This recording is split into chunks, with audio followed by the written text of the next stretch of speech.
परम शांति बाबूजी, आज हम आत्मा के रहस्य के बारे में जानना चाहेंगे आपसे, आपकी आज्ञा से।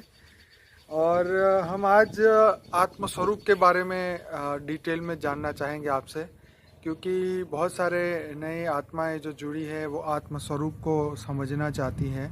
रियलिटी में आत्म स्वरूप क्या है, तो शुरुआत करते हैं आपसे कि कैसे आत्म स्वरूप को कैसे समझे। देखो, पहले तो समझना पड़ेगा कि मैं कौन हूँ। जी। आजकल कॉमन सेंस में है कि मैं आत्मा हूँ, इतना तो लगभग मुसलमान भी जानते हैं, रूह, क्रिश्चियन भी जानते हैं, सोल। आत्मा के बारे में तो लगभग मोस्ट ऑफ जानते हैं कि मैं आत्मा हूँ। जी। आत्मा कहाँ रहती है? तो आत्मा हमारे शरीर को कंट्रोल करती है, शरीर को चलाती है। तो जो हमारा बड़ा माइंड है, बड़ा माइंड के सेंटर पॉइंट में रहती है, और बड़ा माइंड के सेंटर पॉइंट में जब रहती है तो वहाँ से ही कंट्रोल करती है। अब साइंटिफिकली कैसे कंट्रोल करती है वो तो अभी साइंस भी नहीं बता सकता, क्योंकि साइंस भी आत्मा के बारे में कभी कुछ नहीं जानता। उसके पास संशोधन नहीं हुआ है, उसके पास अभी भी आत्मा को मतलब साइंस वाले प्रूफ नहीं कर पाए हैं, और वो बिलीव भी नहीं करते कि आत्मा जैसी कोई चीज़ होती है। लेकिन ये बात है कि स्पिरिचुअलिटी में सोल को ये लोग कॉन्शियसनेस बोलते हैं, और एक ऐसी चीज़ जो जागरूक है, इसको अगर हिंदी में समझाएं। हाँ, तो आत्मा की शक्ति के बारे में मतलब साइंस नहीं जानते, उसको कोई शक्ति है ऐसा कुछ बोल देते हैं, जो भी है। मगर आत्मा शरीर को चलाती है, ये तो अब सब लगभग जान गए हैं कि आत्मा ही शरीर को चलाती है। जी। अब आत्मा को पहचान, आत्मस्वरूप जी, आज मेन सब्जेक्ट है आत्मस्वरूप का। जी बाबूजी। आत्मस्वरूप की अनुभूति कैसे करें हम? हर कोई आत्मा चाहता है कि मुझे आत्मस्वरूप की अनुभूति करें। अब उसके लिए तो आत्मस्वरूप जो ज्ञान है कि आत्मा कहाँ रहती है, भ्रुकुटी के बीच में बताते हैं, जहाँ सिंबल के लिए पहले ये बीच में ये करते थे, तिलक लगाते थे। जी। तो उसके अंदर सेंटर पॉइंट में तो आत्मा रहती है। आत्मा कैसी है? तो आत्मा जैसे परमात्मा होती है, तो परमात्मा की रचना है ना, जैसे हमारा ब्रह्मांड का परमात्मा शिव है। शिव की रचना तो शिव जैसी होती है ना, बिल्कुल। इसलिए आत्मा भी शिवम शिवम कह देती है ना। जी। क्योंकि उसकी रचना है, शिव उसका रचयिता बाप है। तो जैसे बाप वैसे बच्चे, तो बच्चे भी कहते मैं शिव हूँ, क्योंकि बच्चों को भी बाप का टाइटल मिलता है ना। जी। तो शिवम शिवम कह देते हैं ना। जी। और आत्मा कई जो शास्त्रों में ब्रह्म स्वरूप भी कहती है, आत्मा ब्रह्म स्वरूप है। जी। तो आत्मा ब्रह्म स्वरूप है, तो ब्रह्म माना ये लाइट कहते हैं। जी। तो परमात्मा भी लाइट स्वरूप है, आत्मा भी ब्रह्म स्वरूप है। तो हम ब्रह्मास्मि करते हैं ना सब। ज्ञानी तो आत्मा मतलब जो अपने आप को ब्रह्म के स्वरूप में अनुभूति करना चाहते हैं, तो ब्रह्म को मानते हैं। ब्रह्म माना लाइट। मगर शिव को एक निराकारी स्वरूप के जो पूजते हैं उसको ब्रह्म कहते हैं। परम धाम में रहता है शिव, निराकारी स्वरूप की जो पूजा करते हैं। अब ज्योतिर्लिंग से शिवलिंग बन गया, शिवलिंग से फिर शंकर के साकार की रूप की अवतारों की पूजा, जहाँ ज्योतिर्लिंग होता है, जहाँ साक्षात्कार हुए, वो करने लगे। तो थोड़ा ग्राउंड इसलिए दे दूं कि अब आत्मा को आत्मस्वरूप की अनुभूति करना है, आत्मा को आत्मस्वरूप की अनुभूति करना है। तो आत्मा क्या करे? पहले जैसे ब्रह्मा कुमारी में बेसिक नॉलेज के लिए आत्मा को तुम्हारी प्रकृति में अनुभव करोगे, मैं चल खाते पीते हटते फरते बोलो मैं आत्मा हूँ, मैं आत्मा हूँ, बहुत पक्का पाठ कराते हैं। मतलब बार बार वहाँ पे यही संकल्प कराया जाता है कि मैं एक आत्मा हूँ, मैं शरीर नहीं हूँ। मैं योग में बैठूं तब भी मैं एक शांत प्रिय आत्मा हूँ। मतलब आत्मा के गुणों को बार बार याद कराया जाता है वहाँ पे कि मैं एक शांत प्रिय आत्मा हूँ, सबसे प्रिय आत्मा हूँ, परमात्मा का अंश हूँ, ये हूँ वो हूँ। ऐसे जो 32 गुण उन्होंने बताए हैं कि मेरे अंदर एकदम अथाह ज्ञान है, मैं एकदम शांति प्रिय हूँ। मतलब बहुत सारे ऐसे गुण जो है वो सिर्फ बार बार याद कराते हैं, और अपने भ्रुकुटी में एक वाइट कलर की जो ज्योति है उसको वो बार बार याद कराते हैं। उनको मेरे ख्याल से वो लोग आत्मस्वरूप कहते हैं। और बार बार मतलब देह के भान को भूल के बार बार उस आत्मा को, उस ज्योति को याद करना कि मैं एक लाइट की आत्मा हूँ, मैं एक शांति प्रिय आत्मा हूँ, उसी को वो लोग आत्मस्वरूप कहते हैं। तो जो आत्मस्वरूप की अनुभूति करने के लिए पहले, मगर आत्मा अंदर इतनी तमोप्रधान बन गई आज की तारीख में जी कि आत्मस्वरूप की अनुभूति करना ये मनुष्य के बस की बात नहीं है। ओके। आत्मा जैसे चैतन्य आत्मा एक सितारे जैसी है, चमकता हुआ सितारा है। हाँ जी। जैसे एकदम वाइट चमकता हुआ सितारा है। ऐसा बताते हैं। मगर आत्मस्वरूप की अनुभूति करने के लिए तुम्हारे परमात्मा से कनेक्शन होना चाहिए। ठीक है अगर परमात्मा से पावर आएगी तो ही आत्मा चमकेगी, तो अनुभूति आत्मा में पावर आएगी जी। तो आत्मस्वरूप की अनुभूति करोगे ना। तो वो शिव बाबा से पावर लेते हैं ना वहाँ पे? हाँ, तो जैसे ब्रह्मा कुमारी वाले निराकार शिव बाबा से पावर लेते हैं, निराकार शिव। जी। जैसे भक्ति मार्ग वाले ब्रह्म की पूजा करते हैं ना, ब्रह्म, तो वो भी निराकार पूजते हैं। मगर वो निराकार पूजते ज्योतिर्लिंग बनाकर उसकी पूजा करते हैं ना। हाँ। कोई ऊपर आकाश में तो ये लाइट का सिंबल नहीं बनाते ना, ये तो ज्योतिर्लिंग या शिवलिंग की पूजा करते हैं ना ब्रह्म को मानने वाले। तो निराकार ब्रह्म स्वरूप का जो एक सिंबल बनाया ब्रह्मा कुमारी ने कि एक निराकार शिव बाबा की उपासना करो, शिव बाबा को योग लगाओ, योग माना कनेक्शन जोड़ो आत्मस्वरूप बनकर। जो गीता में भी बात क्या बताया, तू मुझको देह और देह के सर्व संबंध भूल कर आत्मस्वरूप बन, मुझ परमात्मा को याद कर, तो मैं तेरे सारे पापों का विनाश कर दूंगा। अब आत्मस्वरूप पाने के लिए साधारण आत्मा तो कोई पुरुषार्थ नहीं करेगी, ये हाई क्वालिटी आत्मा होगी, कोई 33 कोटि देवी देवता वाली होगी, या कोई दुखी दर्द बहुत होगा तो जाएंगे, मैं दुखी क्यों इसका राज समझने के लिए जाएंगे, थियरी ऑफ कर्म समझेंगे। तो आत्मा के अंदर सारा कर्मों का रिकॉर्ड भी पड़ा है। तो आत्मस्वरूप की अनुभूति करने के लिए आत्मा को परमात्मा से योग लगाना पड़ता है। जैसे शिव बाबा से निराकार से लगाते थोड़ा थोड़ा पावर तो आता है, तो थोड़ा थोड़ा पावर आने से आत्मा का कर्म थोड़ा थोड़ा विकर्म हटता जाता है। विकर्म का आत्मा में पावर आती है तो वो कारण शरीर में पावर जाती है, और कारण शरीर में जाकर विकर्म थोड़ा थोड़ा थोड़ा, मगर इतना पावर नहीं आता। मेरा भी अनुभव है, शिव बाबा से इतना पावर नहीं आता, तुम्हें लौकिक में थोड़ी कुछ हेल्प मिल जाए। मगर वो कई लोग क्या करते हैं, जैसे ब्रह्मा कुमारी वाले 1936 से विनाश करते हैं, तो जैसे योग में से थोड़ा पावर आया तो वो शक्ति का दुरुपयोग कर लेते हैं। ओके। आत्मा की शक्ति का दुरुपयोग कर लेते हैं। जैसे कि कभी किसी के लिए नेगेटिव सोचना, हाँ। कभी नेगेटिव विनाश के लिए सोचना कि विनाश हो जाएगा, केवल हम ही बचेंगे। राइट। तो मतलब विश्व कल्याण के बदले वो विनाश, दुनिया के विनाश की बात हमेशा 1936 से संकल्पों से करते रहते हैं। 1936 से पहले वो आत्मा करते, आत्मा परमात्मा कर रहते हैं। शिव बाबा निराकार को याद करते हैं।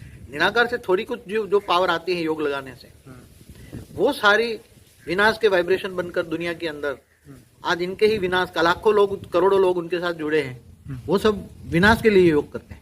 इसलिए विनाश नेगेटिव वाइब्रेशन फैला है ना वायुमंडल में।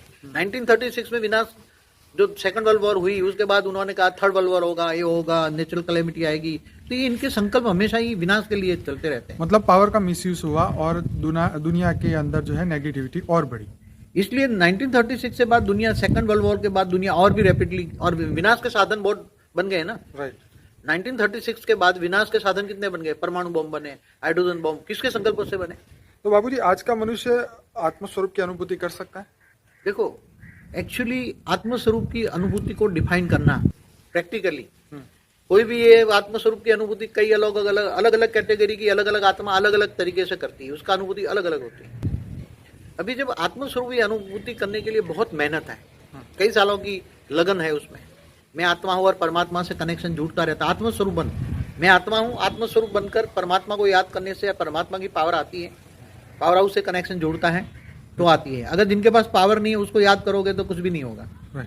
जैसे साधु संत, देवी देवता, गुरु महात्मा, जिनको याद करते हैं उनसे योग लगाने से कुछ नहीं। जिनके पास, बट नेचुरल है कि जिनके पास, गीता में भी कहा है ना, तुम भूतों को याद करोगे तो भूतों को पाओगे जी। पितरों को याद करोगे तो पितरों को याद करोगे तो पितृ, भूत प्रेत मतलब जो मर कर गए हैं, जो कई लोग कहते हैं ना, जो बड़े बड़े साधु संतों को भी याद करते हैं।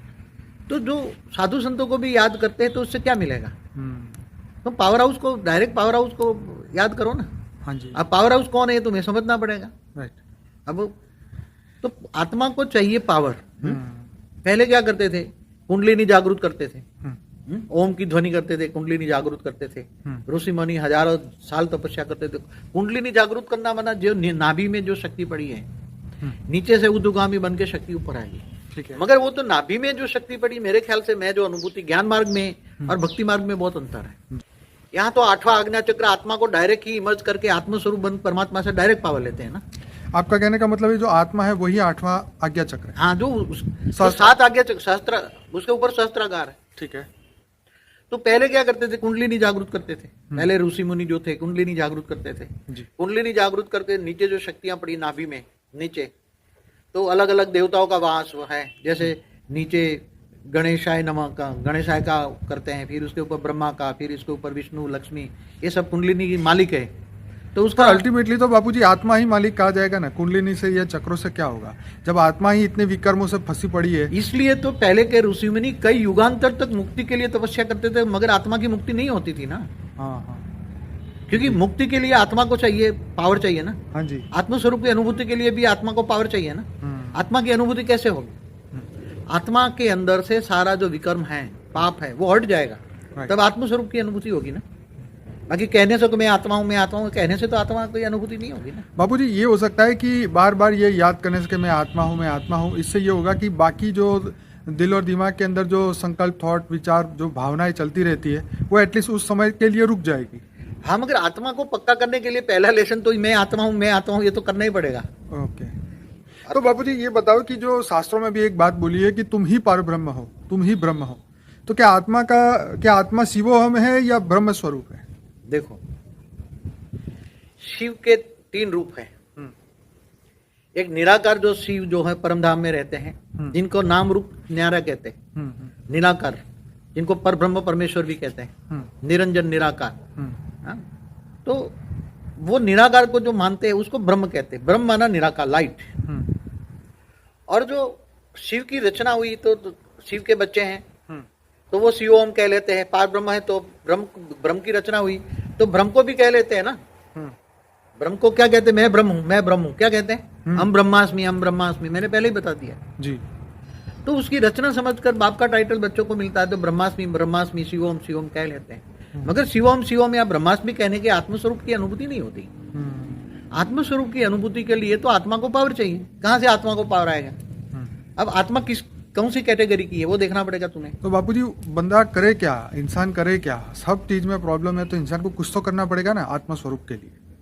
हाँ, आजकल जो भक्ति मार्ग में कुंडलिनी जागरूक करके आत्मा उनको की छोड़ देते हैं, मगर ज्ञान मार्ग लोग में क्या है? करते हैं उससे मतलब नहीं। हम ये चाहते हैं कि आप बताएं रास्ता कि हमें हर आत्मा को जो आपको सुन रहे हैं वो क्या करे आज के। देखो, पहले तो भ्रुकुटी के बीच में मैं आत्मा हूँ, चैतन्य सितारा हूँ। ठीक है। वो एक व्हाइट लाइट है अंदर। ठीक है। व्हाइट लाइट की अनुभूति करो जी कि मेरे बड़े माइंड के सेंटर पॉइंट के अंदर जी एक आत्मा, चैतन्य सितारा, चमकता हुआ सितारा है, जी व्हाइट लाइट है, वो अनुभव करें और वही स्वरूप चलाता है। खाते पीते हरते मैं आत्मा हूँ, ये अनुभूति करना पड़ेगा। ठीक है। और आत्मस्वरूप बन के ऑलमाइटी अथॉरिटी को याद करो। क्या मतलब ये हुआ कि हम खाते पीते हरते फिरते हमें ये बार बार मन में आना चाहिए कि मैं आत्मा हूँ, लेकिन आपके ज्ञान के हिसाब से मैं बेहद की परम परमात्मा। हाँ, अभी जो बेहद के बच्चे हैं जी, वो ये सुने कि मैं बेहद की परम परम परम परम महाआत्मा हूँ। क्या? ठीक है, बिल्कुल। बेहद के परम परम परम महाआत्मा कहने से आत्मा के अंदर जो बल पड़ा है वो वाइब्रेशन तुम्हारा पहुंचेगा। बोलने से भी आत्मा के वाइब्रेशन में अंदर फर्क पड़ता है। बिल्कुल। जैसे आप परम बेहद की परम परम परम शांति है बोलते हो तो भी आपके आत्मा के अंदर वाइब्रेशन पहुंचता है। ओके। तो आप ये सोचो हमेशा, जो बेहद की आत्मा है ये सोचे कि मैं बेहद की परम परम महान आत्मा हूँ। मैं भ्रुकुट के बीच में रहते हूँ जी, और मेरा रचयिता बेहद का बाप है और बेहद का बाप से पावर लेनी है तो बेहद के बाप से पावर लो। तो जो आकारी में भी निराकारी जो है जी, हम जो बताते हैं कि ऑलमाइटी अथॉरिटी को तुम पावर लोगे। जी, मेरा एक वीडियो है ना, उसमें बताया ना विधि जी, कि निराकारी से भी कई लोग जो साकार को नहीं मानते, जी, जो साकार को मानते हैं तो वो तो ऑलमाइटी अथॉरिटी का साकारी रूप धारण कर ले और ऊंच से ऊंच परम धाम में रहकर उससे पावर ले। अगर वो ऊंच से ऊंच परम धाम में निराकार रूप में भी ऑलमाइटी अथॉरिटी है, निराकार रूप से भी आत्मस्वरूप अनुभूति, आत्मस्वरूप में आत्मा में लाइट ले, तो आत्मस्वरूप बनकर पावर लोगे तो तुम्हारे अंदर ऑलमाइटी अथॉरिटी तो पावर का सागर है। क्या है? पावर का सागर है। तो उससे तुम्हें इतनी पावर मिलेगी, इतनी पावर मिलेगी और इतनी पावर, और संबंध भी जोड़ो, संबंध के साथ जोड़ो कि ये मेरे ग्रेट ग्रेट ग्रैंडफादर है। क्या है? जी। दुनिया के लिए तो ग्रेट ग्रेट ग्रैंडफादर है, मगर जो बेहद के बच्चे हैं उनके लिए ग्रैंडफादर है। तो मेरे ग्रैंडफादर है, उससे मुझे पावर मिल रही है, ये अनुभूति करे। खाते पीते हरते फरते पावर लेते रहें, पावर की अनुभूति करते रहें और उस साथ में बेहद के परम परम परम शांति के वाइब्रेशन भी फैलाएं। डबल फायदा होगा। ओके। पावर भी आएगी, वाइब्रेशन भी बनेंगे, तो आत्मस्वरूप की धीरे धीरे अनुभूति होगी।